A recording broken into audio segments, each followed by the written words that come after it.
सुनत है पाई कथम का पगली ये मन में बांधी के राखी हवा रानी तोर बदूत बांधी के राखी हवा रानी तोर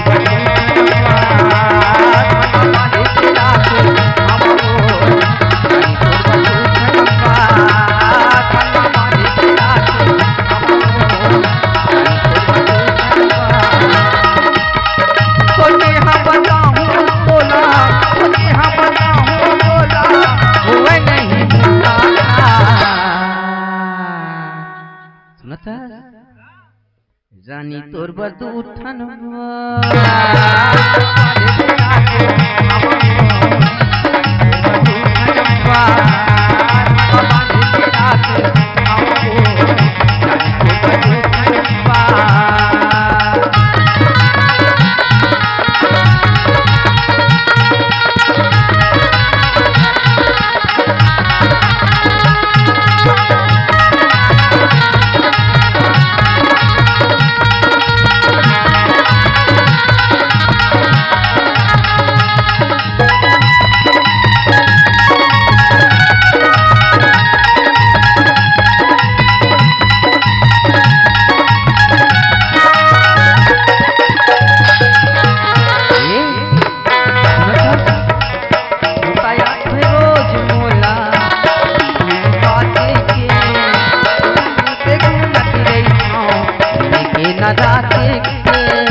बताऊं पर मिला तोर मैया मिला का दीवाना हो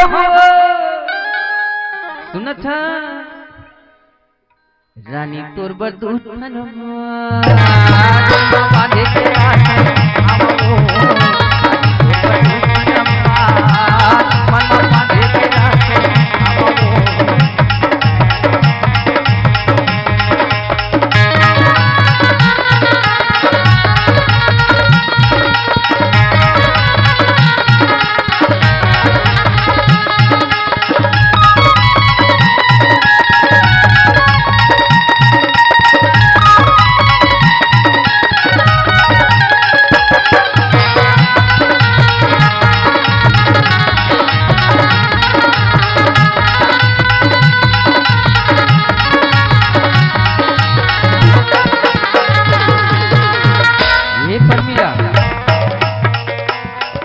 जोहार संगवारी हो। अगर आप मन ला हमार वीडियो पसंद ही तो वीडियो ला लाइक करो और चैनल ला सब्सक्राइब जरूर करो और हाँ बेल आइकन ला जरूर दबाओ ताकि हमार नवा अवैया वीडियो आप मन ला सबले पहले मिले। जय जोहार, जय छत्तीसगढ़।